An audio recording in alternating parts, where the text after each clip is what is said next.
અમરેલી જિલ્લાના રાજુલા તાલુકાના ઓવાયા ગામ પાસે એક સિંહ પરિવાર સાથે એક યુવાન અથડામણમાં આવતા એમનું દુઃખદ અવસાન થયું હોવાનું જાણવા મળ્યું છે.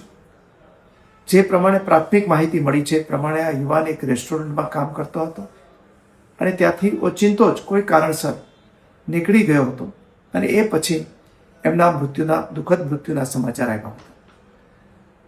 તાકીદે પગલાં લઈને આ બે સિંહોને પકડી લેવામાં આવ્યા છે, રેસ્ક્યુ કરી લેવામાં આવ્યા છે અને એની સાથે જે નાના એના કબ હતા એને પણ તાકીદે રેસ્ક્યુ કરવાની સૂચના અપાઈ ચૂકી છે. ભવિષ્યમાં આવી ઘટનાઓ ન બને એટલા માટે આ વિસ્તારમાં ટ્રેકોરની સંખ્યા વધારવા માટે પણ સૂચના આપવામાં આવી છે.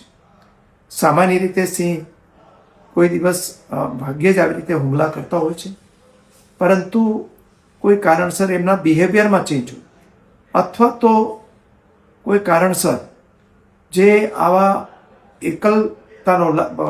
એકલતાને કારણે પણ ક્યારેક આવી ઘટના બનતી હોય છે. એટલે વન વિભાગ પણ આ બાબતમાં ખૂબ સાવચેત રહીને પગલાં લઈ રહ્યો છે.